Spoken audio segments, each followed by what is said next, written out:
आहे ते सांग. काय खरंय ते सांग ना. कपाळ आपटून घेऊ का मी तुझ्या पुढे आता?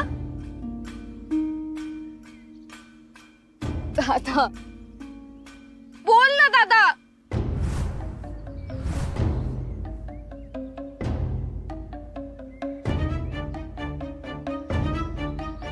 शंकर काका, शंकर काका तुम्ही काय झालं वाड्यावर? हा, ऋषी आल्यामुळे गैरसमज वाढला म्हणून तुला वेदनं वाड्याबाहेर काढलं, हे खरंय? हो. शी, डोकी फिरल्यात वाड्यावर राहणाऱ्यांची. शंकर काका पण बरं झालं तुम्ही आलात. दादा ऋषी,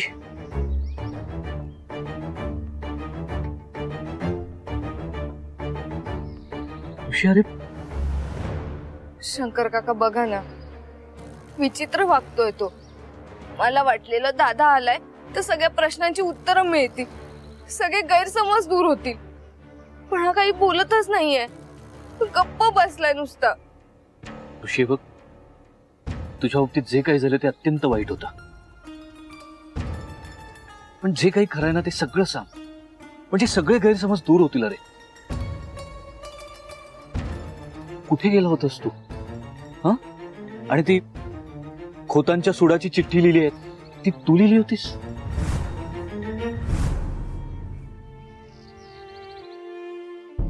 खोतांच्या घरात सभ्य आणि चांगलं कोणी असेल तर ते शंकर काका आहेत.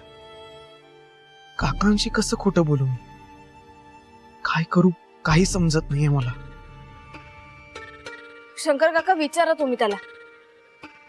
तुम्हीच सांगितलं ना वेदला की ऋषी दादा गोडाऊन जाळायला गेला होता म्हणून. विचारा त्याला असं का केलं त्यांनी म्हणून.